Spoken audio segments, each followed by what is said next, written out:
भगवते वासुदेवाय। ओम नमो भगवते वासुदेवाय। ओम नमो भगवते वासुदेवाय।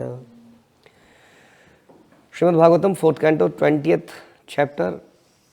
भगवान विष्णु का राजा पृथु के यज्ञ में आ जाना, अवतरण होना।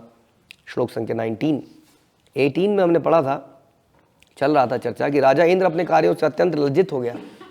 राजा इंद्र लज्जित हुआ और राजा पृथु के चरण कमलों का स्पर्श पाने के लिए उनके सामने गिर पड़ा, किंतु पृथु महाराज ने बड़े ही हर्ष से उनको हृदय से लगा लिया और यज्ञ के अश्व को चुराने के कारण उत्पन्न सारी ईर्ष्या को त्याग दिया।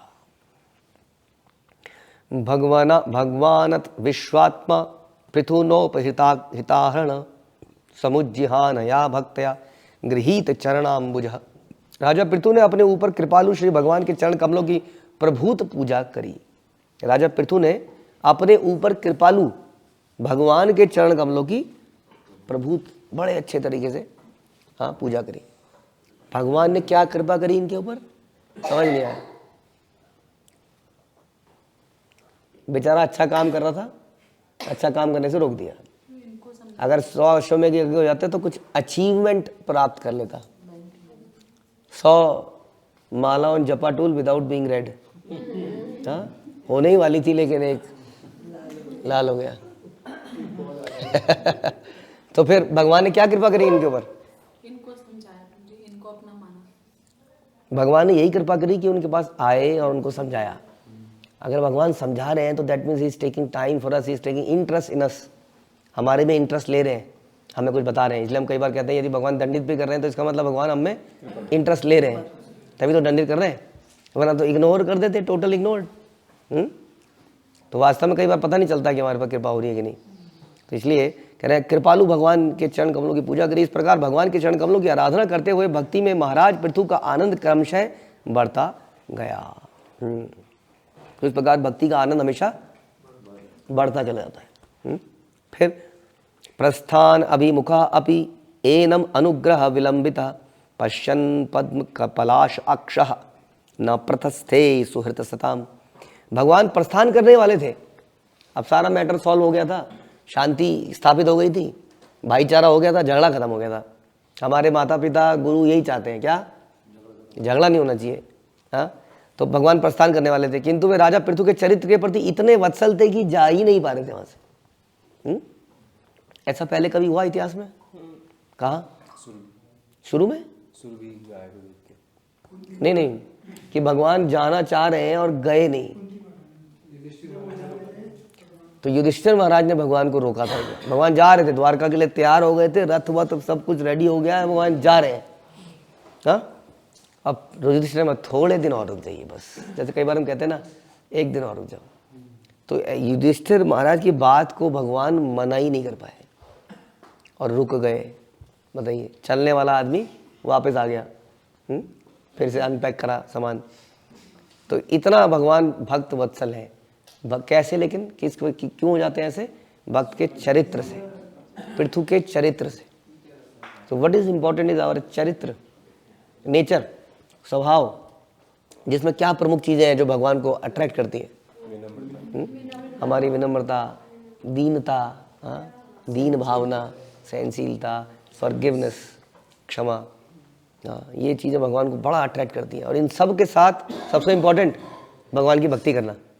इन सब गुणों के साथ यदि कोई व्यक्ति करता है तो भगवान को बड़ा अट्रैक्ट करता है वास्तव में। समझ में आ रहा है? ना कि हमारी तपस्या, ना ही हमारा ज्ञान। तो गए नहीं भगवान। अपने कमल नेत्रों से महाराज पृथु के आचरण को देखकर वे रुक गए, क्योंकि वे अपने भक्तों के हितैषी हैं। इसलिए तो बोला गया कि ना हम तिष्ठामि वैकुंठ योगी नाम हृदयेषु वा। मैं वहाँ नहीं हूँ, कहीं मत ढूंढो मुझे, एक ही जगह पड़ा हुआ मिलूंगा हमेशा। कहाँ?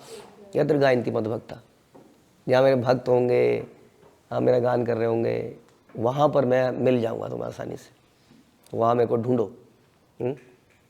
इसलिए यही इंपॉर्टेंट है सबसे। तो हम लोग भगवान को ढूंढने के लिए लोग कहाँ जाते हैं? कई बार हिमालय की बर्फ़ की चोटियों में जाते हैं।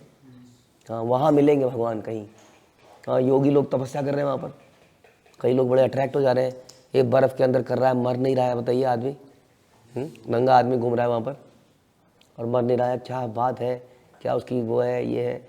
लेकिन वहाँ पर भगवान नहीं मिले। इतना तपस्या कर दी उस आदमी ने, जरूरत नहीं थी इसकी। इससे बेहतर क्या करता, भगवान का भजन करता और भक्तों के साथ रहता और बड़े विनम्र भाव से भक्तों के बीच में रहता। विनम्र भाव से रहता, कैसे रहता मतलब पिट पिट के वहीं पड़ा रहता, तो भगवान उसको तुरंत मिल जाते। लेकिन ना तो हम पिटना चाहते हैं और ना अपने बच्चों को पिटने देंगे, क्योंकि उससे क्या हो जाएगा, उनका शोषण हो जाएगा। वाकई में हमने शोषण कर रखा है, हमने शोषण कर रखा सबसे बड़ा। हम सोचते हैं वी आर द प्रोटेक्टर्स। ध्रुव महाराज का प्रोटेक्टर कौन होना, 6 महीने जंगल में रहा बेचारा। हाँ, हु वॉज द प्रोटेक्टर, सोचने की बात है। 5 साल का ही तो था वो भी। तो ये प्रॉब्लम है यहाँ पर। सुहित सताम शब्द अत्यंत महत्वपूर्ण है। श्री भगवान अपने भक्त पर सदैव वत्सल रहते हैं और उसका हित चिंतन करते हैं। यह पक्षपात नहीं है। क्या ये पक्षपात लगता है आपको? जो व्यक्ति अपना जीवन समर्पित कर दे किसी के लिए और उसके प्रति वो कुछ करे, तो क्या ये पक्षपात है?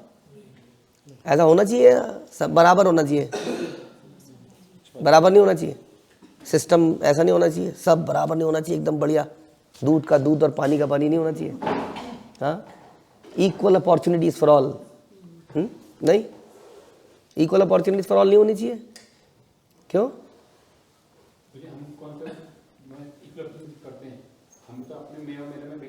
जब कोई अपॉर्चुनिटी है तो किस हिसाब से होनी चाहिए? Opportunity for the qualified age पर द क्वालिफिकेशन, कायदे से, राइट। तो उसी तरीके से भगवान भी इसी को देखते हैं। लेकिन वो क्वालिफिकेशन आपके मटेरियल क्वालिफिकेशन, धन, चीज़ों से डिपेंडेंट, इसलिए डोंट वरी कि आपके पास पैसा नहीं है, हम क्या करें, हम तो निचली जात के हैं, हम तो पिछड़ी जात के हैं जी, हमें तो उठाना ही पड़ेगा ना। तो भगवान के यहाँ भी आरक्षण है क्या? भगवान के यहाँ भी आरक्षण है, सीट्स रिजर्व्ड है भक्तों के लिए। क्योंकि भगवान को ये भौतिक चीज़ चाहिए नहीं ना आपकी। आप कहोगे जी ब्राह्मणों ने लूट लिया तो चाहिए नहीं, गरीब चलेगा, पिछड़ा हुआ भी चलेगा, ज्ञानी नहीं है, बुद्धि नहीं है तो भी चलेगा। क्या चाहिए उसके अंदर? भक्ति चाहिए, भाव चाहिए। इसलिए कोई आरक्षण की यहाँ पे ज़रूरत ही नहीं है। इसलिए जो जितना त्याग करेगा, समर्पित करेगा, भगवान उसके प्रति ज़्यादा फेवर करेंगे ही करेंगे। इसको प्रेम कहते हैं। जैसे प्रभुपाद बताते हैं कि घर में एक पिता के 5 बच्चे हो सकते हैं, लेकिन हर बच्चों का स्वभाव अलग है। माता पिता का संबंध भी 5 बच्चों से अलग है। माता पिता का इक्वल नहीं होता संबंध। किसी के प्रति ज़्यादा प्रेम है माता पिता का, लेकिन हाँ दे देते हैं। प्रॉपर्टी में चलो सबको बराबर दे दिया, तो हमको क्या प्रॉपर्टी चाहिए? लेकिन प्यार तो किसी को दिया, आशीर्वाद हृदय का किसी को दिया, सबको बराबर नहीं दिया। चाहे प्रॉपर्टी बराबर दे दियो। उसी तरह से भगवान भी सबको बराबर मात्रा में क्या देते हैं? ऑक्सीजन, जल, हाँ, ये सारी चीज़ें जो प्राकृतिक रूप में अवेलेबल है सबको दे देते हैं। लेकिन बाकी चीज़ें, अपना प्रेम तो इसलिए समोहम सर्वभूतेषु, सबों के लिए बराबर इस प्रकार से है। जैसे माता पिता, जैसे मैंने बताया, माता पिता में भी हमने देखा है कोई बच्चा जितना भी निखत हो जाए, माता पिता कहते हैं नहीं चलो यार दे देते हैं, इसको भी दे देते हैं, छोड़ अब क्या करना है, सबको बांटते, बराबर बांटते। लेकिन फिर भी मन का, हृदय का आशीर्वाद अपने खास बच्चे को ज़्यादा देते हैं। ठीक है, अब आपको आशीर्वाद चाहिए या नोट चाहिए, वो तो फिर ओके। बता रहे हैं यहाँ पर कि कभी कभी पिता अपने अनेक पुत्रों में से उस पुत्र के प्रति विशेष स्नेह रखता है जो उसके प्रति झुकाव रखता है। इसकी व्याख्या भगवद गीता में की गई है। तेषाम सतत युक्ता नाम भजताम प्रीति पूर्वकम ददामि बुद्धि योगम तम येन माम उपयंति थे। किसको देते हैं बुद्धि? जो सतत युक्ता नाम भजताम प्रीति पूर्वकम, प्रीति पूर्वक भजन करता है, नित्य मेरी भक्ति में लगा रहता है, उसको क्या देते हैं? बुद्धि। अभी बोला समोहम सर्वभूतेषु ना मे द्वेषो वस्तु ना प्रिया, तो यहाँ पर कह रहे हैं चुपके से मैं बुद्धि उसके दिमाग में ज़्यादा डाल देता हूँ। किसके दिमाग में ज़्यादा बुद्धि डालते हैं? तो क्या बाकी के दिमाग में बुद्धि नहीं डालते हैं? बाकी के दिमाग में भी डालते हैं। जो जिस चीज़ की इच्छा कर रहा है उस चीज़ की बुद्धि डाल देते हैं। लेकिन जो भजताम प्रीति पूर्वकम, जो भगवान को क्या ददामी बुद्धि योगम तम येन माम उपयंति थे, कौन सी बुद्धि देते हैं? मुझे प्राप्त करने की बुद्धि, बैंक लूटने के लिए नहीं। या डॉक्टर ऑपरेशन करने की बुद्धि नहीं देते, ये बड़ा ब्लेस्ड डॉक्टर है, इसने इतने ऑपरेशन किए, 99% सक्सेस है, हार्ट सर्जरीज कर दी हैं, तो वो ब्लेसिंग की बात नहीं कर रहे हैं यहाँ पर। कौन सी बुद्धि देते हैं कि मुझे प्राप्त कर पाए, किसको देते हैं, लेकिन अपने ऐसे खास व्यक्ति को जो प्रीति पूर्वक भगवान की भक्ति में लगा रहता है। समझ में आया? इसलिए भक्ति करनी किस प्रकार से है, कच्ची पक्की जैसी भी करनी है, प्रीति। एक बच्चा आपको कुछ ऑफर करता है, कई बार बच्चा आपकी प्लेट लगा के आया खाने की, परफेक्टली देता है, कई बार बच्चा ग्लास में हाथ डाल देता है, लाया आपके लिए, तो क्या आप उसको डांट के भगा देते हो? आपको बड़ा अच्छा लगता है, मेरे लिए लेके आया, छोटा सा बच्चा, अरे बेटे ऐसे पकड़ते हैं। तो क्या किया उन्होंने? बुद्धि प्रदान करी। क्यों प्रदान करी? क्योंकि वो बच्चा बड़े प्रेम से ले गया। बच्चा तो प्रेम से लाएगा, बच्चा तो हड़का के तो मंगा नहीं सकते आप उससे, लाएगा ही नहीं वो, जितना भी हड़का लो लेट जाएगा वो। हाँ, तो इसलिए हमारी भक्ति जितनी भी कच्ची पक्की भी हो, गलतियाँ कर रहे हैं, उंगली डाल रहे हैं, कुछ भी कर रहे हैं, लेकिन उसमें प्रीति पूर्वक कोशिश करें कि हम भगवान को प्रेम से, हाँ यही भगवान बोलते हैं, पत्रम पुष्पम फलम तोयम यो में भक्त्या, भक्ति के द्वारा प्रेम से, हाँ, तो भगवान उसको एक्सेप्ट करते हैं। इसलिए भगवान कह रहे हैं कि भगवान भक्त से दूर नहीं है, वे प्रत्येक हृदय में विद्यमान है, किंतु केवल भक्ति ही उनके अस्तित्व को जान सकता है, और प्रत्यक्ष संपर्क में होने से वह किसी भी क्षण भगवान के आदेश प्राप्त कर सकता है। अतः भक्त के द्वारा न तो त्रुटि करने का कोई अवसर आता है, नहीं भगवान द्वारा अपने शुद्ध भक्तों का कोई पक्षपात किया जाता है। तो भक्त से इस प्रकार से त्रुटि होने का चांसेस नहीं रहते। क्यों? क्योंकि भगवान ही डायरेक्ट कर रहे होते हैं। क्यों? क्योंकि वो रेडी है, ऐसा करा लो, अच्छा ऐसा करा लो, अच्छा ऐसा करा लो, एडमेंट नहीं है, नहीं भगवान तुझे आना पड़ेगा, तुझे करना पड़ेगा, ये प्रोजेक्ट सक्सेसफुल करना पड़ेगा, या ये तुझे देना पड़ेगा, क्या कितने व्रत कर लूँ, देखो रे देखो लोगों, अपने दम से कैलाश पर्वत उठा रहा हूँ, वो गाना है रावण का, कैलाश पर्वत उठा रहा हूँ।